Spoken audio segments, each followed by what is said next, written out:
All right, civics class, good to see you again. Thank you for keeping up with your work and your lessons here on video.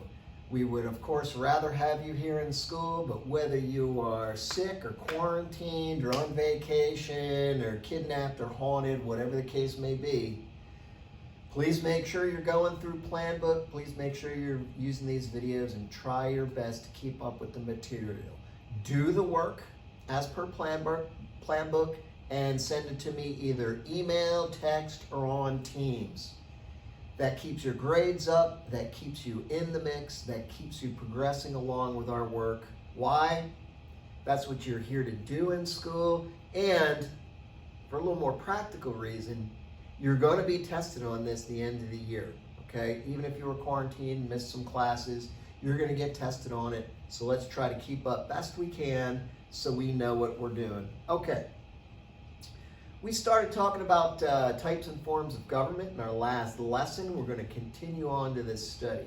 One of the things we're going to look at here is Thomas Jefferson, George Washington, James Madison, Alexander Hamilton, when they're building our framework for a new government, when they're working on this new America, when they're writing things like the Declaration of Independence, or bigger for us in civics class, the Constitution, they don't just make this up as they go along. They just did not invent these ideas of democracy or republicanism or freedom or limited government or popular sovereignty. No. These ideas existed before these men, and in some cases, like democracy, remember, had existed for thousands of years before the revolution and before we create the Constitution. We are going to look back at our framers and founders, look what kind of governments they knew about, and look at the governments and the people and the political philosophies that affected them, that they studied, that they knew about, and were in their brains when it got to be their chance to create a new government of their own. Cool. Chapter 4, Lesson 1, bam, let's go. So review some types of government. We want to make sure we know what a monarchy is. A monarchy is what? Yes. You have some sort of king or queen that is the head of state, has the power of the government. This king or queen is usually in some sort of hereditary arrangement, meaning there is some family who holds the monarchy, and then when that king or queen dies, the power, the monarchy, the rule stays within that family. And again, what is it usually? Oldest child, oldest son, firstborn son kind of thing becomes the next king. Countries would do this slightly differently, and they'd have complex rules on how this was to run. But again, the idea is hereditary monarchy. Power is passed down generation through generation and stays in that family. Cool. Absolute monarchy, like on this slide, means that that monarch, that king or queen, had all the power. There was nothing to check the power of that monarch. There was nothing like a parliament or a congress or some sort of group of noblemen maybe that were able to control that monarch. And the idea of absolute monarchy is that one person, that one king or queen, has all the power. No voting, no real power sharing. That king or queen's word is law. Nice fit. Another type of government we started talking about last lesson is this idea of democracy. Maybe the opposite of a monarchy. In a monarchy, only one family, one person has the power. That person makes the decisions, and everyone else is like, yes, my lord. Democracy flips that upside down. Now in a democracy, it's the people who have the power. In a direct democracy, people have the power. How?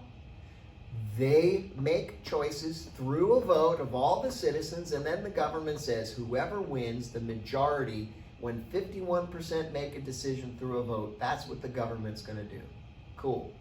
And you've heard this in 6th grade, Miss Wibb's class, probably for the first time. This idea of democracy comes from the ancient Greek city-state of Athens. When? About 2,500 years ago. All right? So they come up with this idea of democracy. Now, there's not going to be a lot of democracies that follow Athens' lead, but historians record it and write about it, and that's going to be in people's brains when they look at possible types of government. Democracy is going to be there. So our founding fathers, the Hamiltons and the Jeffersons and the James Madisons, will know about democracy. They've been educated about it, etc. All right, cool. Direct democracy, people have the power through a vote. Direct democracies can be a little problematic, though, over time. You get to have a large citizen population. It can get complicated in getting 1,000, 2,000, 5,000, 10,000, 50,000, 70,000, a million citizens in some sort of system where they can make these votes efficiently over all the decisions a government may have to make. Cool. Slide again, review some government ideas. An oligarchy is a form of government where a small group of people have all the power. So oligarchies weren't uncommon during our history. This is Sparta. A small group of people, and who was it? Poor people? No. Smart people? Not necessarily. Usually rich, wealthy, politically powerful, small group of people run the country's government. Oligarchy, you'll see it again. Monarchy, we talked about it. Hereditary, the power runs down through a family. All right? Athenian democracy, again, challenges these two theories of government and throws everything around 180 degrees in another direction. Instead of a small group of people or one person having all the power, in a direct democracy, all the citizens would have the power. All the citizens would contribute in decision-making. All the citizens functionally are that government. They vote, majority rules. Whatever the citizens vote for, that's what the government's going to do. Cool. And we see Pericles' vote there. Equal justice. It would, I think, seem to make sense. In a democracy, there is equal justice. Why? Everybody shares the power together. In an oligarchy or monarchy, obviously that's not true, and it can't be true when you have a limited group of people that have all the power. All the rest of us have zero power. You could argue that's not just. You get to this ancient Athenian democracy, you have more justice because power is shared. And now citizens are going to be able to make decisions to protect their own rights and their own power. Okay? Makes sense? Key idea in democracy. Direct democracy has flaws. A big one is this practical flaw of when the size of the nation, the group, expands, it gets very awkward and cumbersome and impractical that you could regularly call large numbers of citizens together to make government decisions. All kinds of other problems too, as decisions become more complex. Can your average citizen comprehend and make good decisions? And then the big problem our framers and founders struggle with is this idea of the tyranny of the majority. Can the majority make terrible, terrible, terrible decisions? Yes, obviously. Just because you are in the 51% who choose a decision through their vote doesn't mean it's automatically a good decision. The minority, the 49%, may have gotten the decision right and the majority got it wrong. So now the country's going down the wrong track. And what happens if you have a majority that continuously votes together? And they know who each other are. It maybe form political parties almost. Now they could band together and they could work and make decisions to help themselves and ignore what the minority might want or need. So now the minority, even though they may be full citizens, really don't get equal justice, don't get equal power because they're trapped for whatever reason in whatever this type of minority is, okay? So the framers are going to be very sensitive to that. So when they get a chance to create a government, they're going to be really careful about making sure that they can address this problem. I'm filming this because no one's here because of the hurricane that hit New Orleans. Bells are still going off though. So it's, I'm sorry about that. So we're going to see this.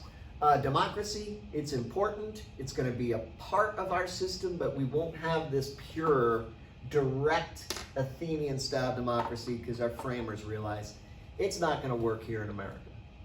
Cool. Throw some numbers out there. It's a little dated. Can update this slide, but I like this, and the numbers still tell the story. How would you get 235 million people to all participate and vote on what a government's going to do? It's not going to happen.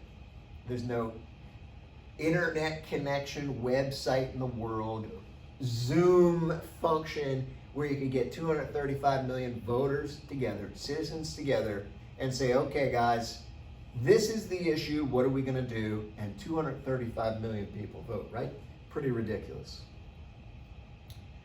Big limit in direct democracy. And our framers realize this. This is more trivia than anything else, but it's become important later in the course. You're going to see population's important in how our government works. You're going to see we have this thing called a Congress with 2 houses in it. In the Senate, every state is equal.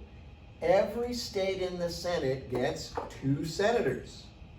But in the other house, the House of Representatives, each state gets representatives based on their population. Cool. So when you think about the United States and you think about America, population is important. And the 2020 census says there's 333 almost million Americans in the country. Great. But it's also going to matter where these Americans live. So I like this graphic here. There's more Americans in 9 states than there are in the other 41. Okay? So there are big populations in these big states that you see on the screen. And it's going to matter through the rest of this course because it's going to matter in things like the House of Representatives, how that works, and it's going to matter in things like a presidential election. So, bam, California, biggest population. It's by a significant number. Second place, Texas, well outnumbered by the population in California. Florida's third, and then you see these other big, heavily populated states. I think New York and Pennsylvania are close. Then you got Michigan, Ohio, and Georgia rounding that out. Illinois, excuse me. Ohio and Georgia rounding that out. So, in your mind, when you picture America in the United States, there's a whole lot of nothing in here. There really is. Plains and farms, not a lot of people. Deserts and mountains, not a lot of people. Rainforests and mountains, not a lot of people, okay? You get people kind of densely packed here in the Northeast, the West Coast, and then you got big cities of Texas and Florida, and that describes the population of the United States. Slight tangent, but important for stuff down the road. Back to types and forms of government and what our founders were inspired by. All right. So when you realize that direct democracy is probably not going to work, you go to this thing called an indirect democracy or a representative democracy. You still have democracy, people get to vote. But in a direct democracy, all the citizens vote and they vote together and decide on everything a government's going to do. Impractical. In an indirect democracy or a representative democracy, also known as a republic,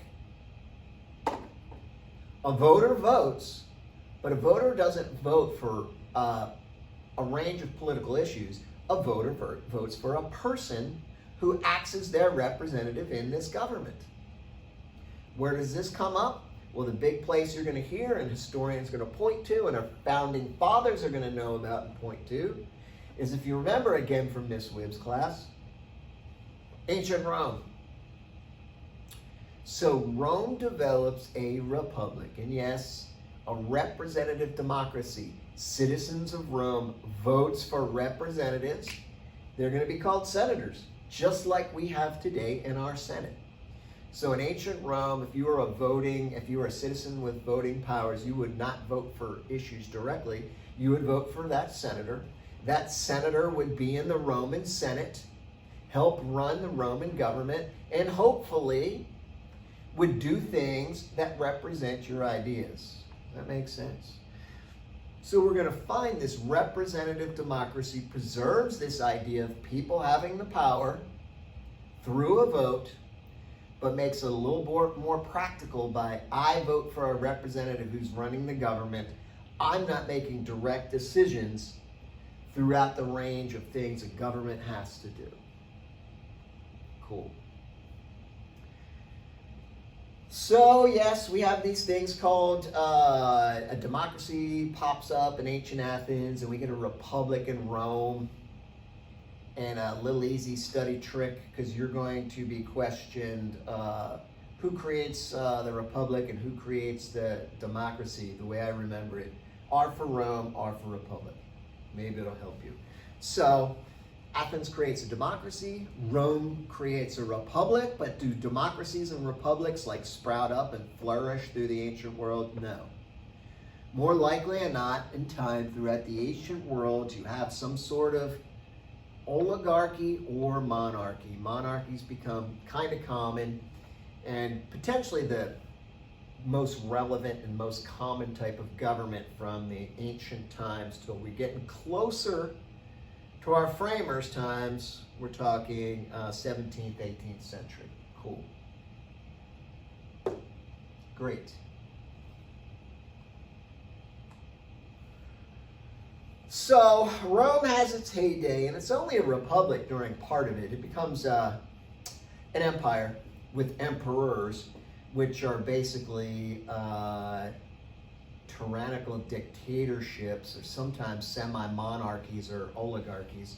But Rome doesn't last as a republic for long. And then Rome eventually falls. We got a number up there, 476. The Roman Empire basically doesn't succeed on its own anymore, and other forms of government and other ethnic groups and races and tribes are going to gain political and military power. So what used to be Rome, this pretty big, expansive empire that runs from the Atlantic all the way through the Middle East and North Africa, goes away. Great. And what replaces the Roman Empire, at least in Europe, which is where we're really going to focus, are monarchies. So kings take over. So you hear the Franks and France, Germany today. They are going to kind of be that first big thing that kind of replaces the Empire of Rome. And other monarchies sprout up throughout Europe. So you have a monarch, a king, or a queen. It's usually an absolute monarch with functionally or actually, absolute power. But over time, we're going to see these other power centers spring up that kind of are going to look around and say, hey, why does this king guy have all the power? At certain points in time, you're going to have tradesmen and merchants and wealthy citizens who are going to start making money and get educated and have wealth. And they're going to start scratching their head and thinking, is this how government is supposed to be? We're supposed to have a hereditary monarch? You get to rule a country just by the fact that you're born in this special family? So people start questioning monarchies and kings and queens. More pertinent for the next part of the story, though, is you have these nobles, these knights, these barons, people of noble birth and upbringing Usually friends and allies of a king, they become their own power centers too.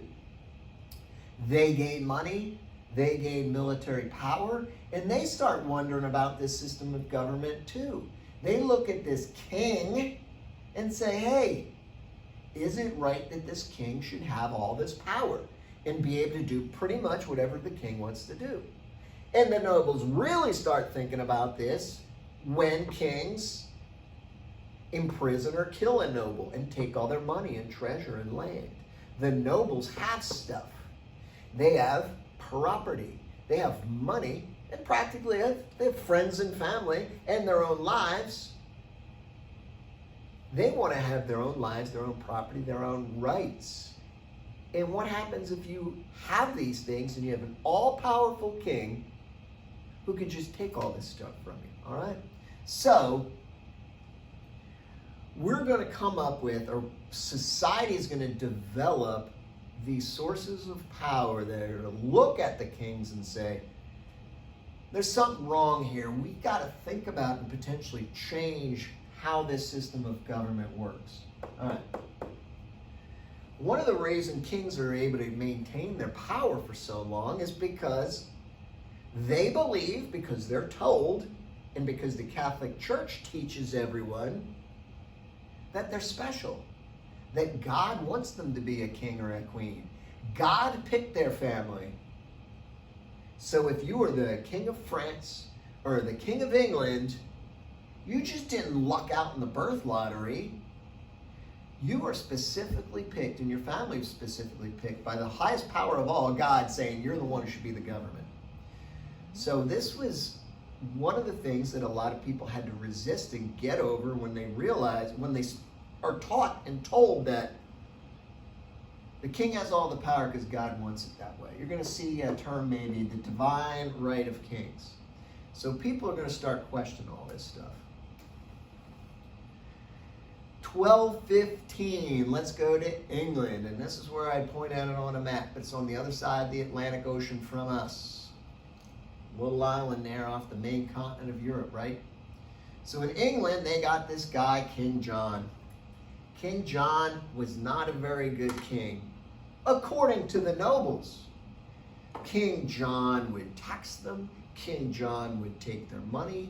King John wanted to fight all these wars, which were going to be very expensive, particularly to the nobles, who would have to pay for these wars and provide the soldiers.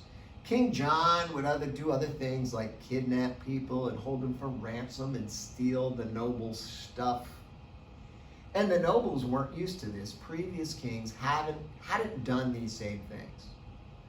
So it comes to the point the nobles can't take it anymore. They rebel. They take up arms against mean old King John. They trap him in a castle, and they force him effectively to sign an agreement as like a peace treaty saying, King John, you want to be king of England, sign this list of demands. These demands were called the Magna Carta or Great Charter. And it's a list of things that the king has to respect and protect. Basically, making sure the king isn't all powerful. So now we have a situation where we are coming into this idea of limited government. That there's no longer absolute power with that king or queen. That the king's power is limited. And at least in the King of England, by this piece of paper, this agreement called the Magna Carta, or Latin for Great Charter. This is going to give the nobles some serious protections. And some of the ones are protections we still enjoy today. Things like, King, you can't tax us unless we agree to it. King, you can't arrest me, seize my land and property unless I have a fair trial with a jury of my peers. All right? So when you see this idea of Magna Carta, it's going to be linked to this idea that people are going to believe that government needs to be limited. Why? You got to limit that king or queen or that government's power to protect your own rights from that government. Cool. You will see Magna Carta. It is commonly an EOC question. The question is going to draw out only a handful of answers. It's going to want you to understand that the Magna Carta is this first real time where we come up with this idea of limited government. Government isn't all powerful. It can only do certain things. It may also talk about the protections that the English noblemen are going to gain now from their king and government. And big ones are they're protected against taxation to a degree, and they get things like trials to protect their rights, and they get a jury of their peers, their fellow noblemen. Cool. Limited power, limited government is huge. It's going to be linked to the Great Charter, and it's going to be one of the principles of our government. One of the basic principles of our government, the Constitution, is government can only do the things we allow it to do. It can't do anything it wants to do. It is limited. It's limited by the rules we set for it in the Constitution, and it's limited and has to do things like respect our votes and our rights, etc. All right? So limited government, huge. You'll see it again. Important principle for you to understand this country and our government, and always going to get a question about this on the EOC. And I love that Jefferson quote there. Maybe I should double check it and make sure that's historically accurate. Jefferson was very concerned, though, that a powerful government can take away your rights. If it's powerful enough that it could do things and be efficient, if it's powerful enough that it can tax you, and it's powerful enough that it could have an army and a navy, it might be powerful enough to take all your rights away from you. So limiting the power of government is going to be huge and a big part of our Constitution. So again, Magna Carta, 1215, the English barons, the English knights, the English nobles force the king into agreement where the king says, I can stay king, but I'm going to respect and protect your rights. I have power, but that power is going to be limited. I can't just do any old thing I want to do. Why? Because you have power too. You have rights and you have property that you demand are respected by me, the king. So I can't just take that stuff from you. Yeah. Good stuff. Protect your property rights, trials. There's a taxation, but you get represented it. You have some say in your taxation. Yeah, we talked about that. All right, cool. So, how's the Magna Carta important? Why are we talking about some dusty old agreement made in 1215? Well, Magna Carta brings up this idea of limited government. Magna Carta changes the face and structure of English government. It's going to develop limited government. It's going to develop a Congress called a Parliament. This is what our founding fathers are going to grow up under. So this is where they get some basic ideas of what they think is right and wrong in government. A big principle they're going to believe in is limited government. And you see it in things like Constitution, Bill of Rights, etc. Cool beans. So again, why is all this English and all this history important? It's important because to understand the government we have now, we need to know the mind frame, the mindset of our founding fathers, the framers when they write the Constitution. What is in their brain when they're writing the Constitution? Ancient Athenian democracy and the importance and the limits of democracy.